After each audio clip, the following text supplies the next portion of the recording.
Mga mahal kong kababayan,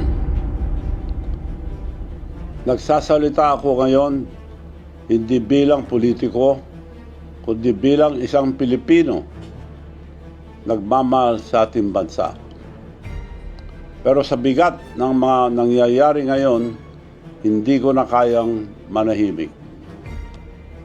Akala ko noon asenso na talaga ang Pilipinas. Pero ito, binabagsak na naman tayo ng korupsyon. Ang taas na ang mga bilihin ngayon. Tuloy-tuloy pa ang pagbaha. At ang pinakamasama, bilyong-bilyong piso ngayon ang nawawala gawa ng korupsyon ang mga proyekto panggobyerno. Itong flood control scandal ay ang pinakamalaking katiwalian na nasaksiyan ko sa buong buhay ko. 8 presidente na ang aking nasaksiyan na namuno sa bansang ito. At ngayon lang ako nakakita ng pinakamalaking sabwatan at sistematikong pagnanakaw ng kaban ng bayan. Lalo pang lumala ang pagbaha mula noong umupo ang ating presidente na si Bongbong Marcos Jr. Bakit? Dahil wala siyang malinaw na pambansang plano laban sa baha. Walang koordinasyon sa local government o mga governors o mayors. At wala man lang nag-counter-check kung natayo na ang mga ito o hindi. At nabayaran na ito ang gobyerno bago pa lang maumpisahan. Kawawa ang ating mga magsasaka. Binabaha pa din at ang kanilang tanim dahil palpak ang flood control project sa bayan nila. Tuloy-tuloy pa rin ang malakas na pagdaloy ang baha na sumisira sa mga tahanan ng mga pamilyang Pilipino. Buong bansa natin ay nagdurusa, lalo na ang mga mahihirap. Ang administrasyon nito ay gumastos halos 500 bilyong piso para sa flood control lamang. Sabi nila may 9,800 flood control projects. Kung ganun, bakit palala ng palala ang baha? Tandaan natin, ang pera ang ating bayan ay hindi basta-bastang nailalabas. May proseso yan. At sa dulo ng proseso, isang tao lang ang may hawak ng desisyon, ang Presidente ng Republika ng Pilipinas. Bago pa man makarating sa Kongreso ang budget, ang Pangulo muna ang nag-aproba ang lahat. Sa kanya muna dumadaan ang National Expenditure Program or NEP, ang plano kung saan mapupunta ang bilyong-bilyong pera ng gobyerno. Pagkatapos ng NEP, ang Department of Budget and Management or DBM at ang Department of Public Works and Highways or DPWH ang naglalabas at nagpapatupad ang mga proyekto ito. Itong mga departamentong ito ay reporting direkto sa opisina ng Presidente. Hindi sila kumilos ang sarili lang. Sumusunod sila sa direksyon ng Pangulo. Kaya nung naglagay ang Kongreso at Senado ang 450 billion para sa public work at 29 billion lang ang binawas ni Marcos Jr. Ibig sabihin, inapurbahan pa rin niya ang 421 billion kasama ang sarili niyang pinsan na si Speaker Martin Romualdez. Lahat ng malaking proyekto ng gobyerno, bawat flood control project, lahat yan dumaan sa opisina niya. Siya ang nag-aproba ang bawat pondo at siya ang pumipirma taon-taon sa General Appropriation Act or ang GAA na batas ang pondo ng bayan. Kaya alam niya lahat ito. Nagulat ako nung sinabi niya sa SONA, mahiya naman kayo. Bakit kayo? Sinadya niyang dinaglag ang mga kasama niya, dapat siya ang mahiya. Inilaglag niya ang mga engineers at contractors para wag nang umabot sa kanya. Sino ba ang may responsibilidad sa bansang ito? Hindi ba kayo, Mr. President? Ikaw ang may hawak ng kapangyarihan at ikaw ang pinakatiwalaan ng sambayanang Pilipino. Pero ngayon, pinasok na ng korupsyon halos lahat ng ahensya ng gobyerno sa ilalim ng inyong pamumuno. At dahil sa pagkukulang mo, nilaglag mo lahat ang ginamit mong para mailigtas lang ang sarili mo. Ang tawag dyan ay isang mahinang leader. May tanong ako, bakit hindi imbestigahan ang ICI or ang Independent Commission for Infrastructure ang Ilocos Norte na probinsya mo? Alam niyo ba na karamihan ng mga flood control project doon ay napunta sa mga Diskaya? Halos 2.7 billion ang halaga. Ang balita ko ay may mga proyekto pang binabayaran muna bago pa matapos. Maliban pa sa mga uncompleted or mga ghost project. Hindi lang yon, mas marami pang flood control project na napunta sa paborito nilang contractor na si Mayor Alcid ng Lawag City. Mahigit 4 na bilyon ang binuhos ng pondo sa kanya. Ang kandidato mismo ng Pangulo at paboritong contractor nila mula nung konsyal pa lang si Mayor. Bakit hindi ito iniimbestigahan? Kung nagagawa niya yan sa sarili niyang probinsya, paano pa kaya sa buong bansa? Kaya hinahamon kita, Mr. President, kung talagang tapat ka, unahin mong patunayan sa sarili mo ang probinsya mo. Ipakita mo muna ang iyong kredibilidad bago mo ipasa ang sisi sa iba. Inanyayan ko ang mga kabataan, ang mga religious group na pumunta sa Ilocos Norte at samahan ng ICI sa pag-imbestiga sa mga flood control project doon. Magsama kayo ng media para hindi maitago ang mga pag-imbestiga ng ICI. Tingnan niyo po kung paano nila ako patataymikin. Ibabaliktad nila ang kwento. Gamit nito walang basehang na plunder case laban sa akin. Pilit nila akong sinisiraan dahil pinili kong magsabi ng totoo. Ang totoo tungkol sa korupsyon na nangyayari mismo sa pinakamataas na pwesto ng gobyerno. Ang paggawa lang nila ay gumawa ng plunder case sa akin para patahimikin ako. Ang nagsampa ng kasong plunder laban sa akin, si Atty. Tilly Cordero, isang abogadong suspendido ng Korte Suprema ng 6 na buwan dahil sa paglabag sa Code of Professional Responsibility ang mga abogado.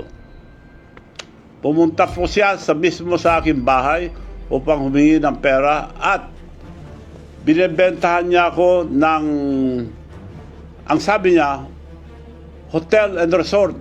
20 million lang, Mayor. Mura yun. Hotel resort. Kako sa loob-loob ko, mura nga. So, pumayag ako, pumunta kami. Nung nandun po kami, nakita ko po na maliit na bahay, 2 kwarto na maliliit. Pagbukas mo, makita mo na ng kama. At napakaliit ang bahay, napalaki lang dahil ito sa picture, makita nyo, ang likod ng bahay niya, nag-encroach pa sa river canal para lumaki lang yung bahay na binibenta sa akin. Ang liit, 20 million daw. Di ba pangluloko yan? Ganong klase itong babae ito. Pero ngayon, mukhang may nagpupundo na sa kanya na flood control para lang sirain ako. Pinsan siya ng mayor na tinalo ko sa bayan ko sa Narbacan, si former Mayor Edgar Zaragoza, na siya ang pinaka-corrupt na mayor ng Ilocos Sur. Sa pamumuno ng pamilya nila ng 33 years, halos walang nangyari, walang bagong building, bagong palengke or bagong municipal hall. Mga ghost project lang. Ang pinakamasamang ginawa niya ang mga mag-imbento ng mga ghost farmers. Ang populasyon po, ang bayan ng Narvacan ay 44,000 lang. Ngunit sa isang maliit na barangay, nag-register po siya ng halos 65,000 ghost farmers, kung saan 80 farmers lang ang nakarehistro. Yan ang kaso ang dapat atupagin ang ombudsman. 10 years ago ko pa yan isinampa at marami pa, pero hindi pa rin iniimbestigahan. Bakit itong fabricated case laban sa akin ay tinanggap agad? Ganyan sila. Patahimikin ang mga nagsasabi ng totoo at protektahan ang mga magdanakaw. Kung may mangyari sa akin, ikulong man nila ako or patayin, alam nyo na, gusto nila akong patahimikin. Pero okay lang sa akin, dahil nakapaglingkod na ako sa ating bansa at nasabi ko na ang mga katiwalian ang administrasyong ito. Ulitin ko po, payag akong magpakulong kung totoo ang kasalanan ko, na may kasalanan ako. Ako po ay isang tao na may isang salita. Sana po magising na tayo. Ilang beses ba natin pagbibigyan ang isang pamilya na magnanakaw sa kaban ng bayan natin? Never again. Tigilan na natin itong panluloko nila. Ito ang pagkakataon natin dahil alam na natin sino ang totoong mastermind. Matuto na tayo. Piliin natin ang katotohanan kahit mahirap. Pilitin natin yung tama. Huwag tayong matakot. Dahil laban natin ito sa mga korap na opisyal ng ating bansa. Mga kababayan, hindi tayo bubo. Hindi tayo pipi. Panahon na para sabihin, tama na, sobra na. Kaya ngayon, hinihiling ko sa inyo lahat, sama-sama tayo laban na ito para sa ating bansa. Huwag natin hayaan ang ICI na binuo ang Pangulo mismo ang magdikta ng limitasyon na investigasyon nito. Dapat payagan natin ibang grupo na malayang makapagtanong tulad ang mga nangyayari sa Ilocos Norte. Huwag natin hayaang protektahan nila ang kanilang mga kaibigan, kamag-anak at higit sa lahat, ang Pangulo mismo. Lumalabas na po ang katotohanan. Huwag natin hayaan ang mga nakaupo ang mag-ayos ang problema dahil sila mismo ang may gawa nito. Hindi po darating ang pagbabago kung iantayin lang natin. Kailangan natin itong ipilit, itulak at ipaglaban. Una, sa ating magsasaka at manggagawa, ang pawis nyo ay bubuhay sa bayan natin. Kaya maningil kayo ng hustisya. Sawa na tayo sa pangakong paulit-ulit. Bilyon-bilyon na ang nagastos pero hanggang ngayon, kayo pa rin ang nalulunod sa bukid, sa baha at sa kahirapan. Kalawa, sa kabataan, magkaisa kayo. Mapayapa ngunit makapangyarihan, pagkikilos na sabay-sabay. Ang kinabukasan nyo ay dinanakaw nila. Kaya paglaban nyo. Kapag nagkaisa ang mga kabataan, kayo ang magiging pinakamalakas, pinakapangyarihan na hindi makapigil ang katotohanan. Pangatlo, ang mga politiko, kalimutan na natin ang kulay, kalimutan natin ang mga partido at ambisyon. Hindi na ito tungkol sa politika. Ito ay tungkol sa danggal ng ating bansa. Kung kayo maglingkod sa ating bansa, magsalita na kayo ngayon at magsama-sama tayong lahat. Tandaan ninyo, maalala ng bansa ang mga tumindig para sa katotohanan. ang mga duwag at hindi nagsalita at ang mga sumusuporta sa mga korap ay makakalimutan ang sambayan ng Pilipino. Pangapat, sa ating pulis at sundalo, nanumpa kayo na ipagtanggol ang Republika, hindi ang mga korap na politiko. Kapag ang mga tao ay nagprotesta ng mapayapa, ang tungkulin nyo ay protektahan sila, hindi pigilin. Ayon mismo sa ating saligang batas, Section 3, Article 2, civilian authority is at all times supreme over the military. The Armed Forces of the Philippines is the protector of the people and the state. Malinaw, hindi kayo protektor ng Pangulo at kanyang korap na gobyerno.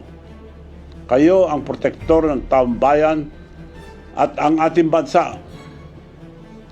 At panghuli, sa sambayan ng Pilipino, magising na po tayo. Huwag na nating hayaang ilibing muli ang katotohanan.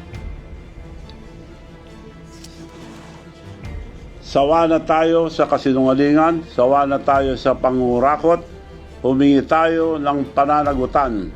Imbestigahan ang Ilocos Norte, imbestigahan ang bawat proyekto, bawat pangalan, walang exempted, walang kamag-anak, walang kaibigan, walang crony, ilantad ang bawat ghost project, bawat perang ninakaw sa kinabukasan ng ating mga anak. Kung ang isang leader ay hindi kayang akuin ang kasalanan ng kanyang gobyerno, mas mabuti pang magbitaw siya kaysa ipagpatuloy ang panglilinlang sa bayan. Huwag niya na sanang antayin magalit pa ang tao, baka mas masama pa ang mangyayari sa kanya kaysa tatay niya na pinatalsik ang buong bansa. Kaya tumindig tayo, magsalita tayo, kumilos tayo ngayon bago pa maubos ang kaba ng bayan. Gawin natin ilaw ang ating kinabukasan ang katotohanan. Sapagkat bawat pera, ninakaw at bawat proyektong pinabayaan ay may kapalit na luha, gutom at buhay ng mga Pilipino.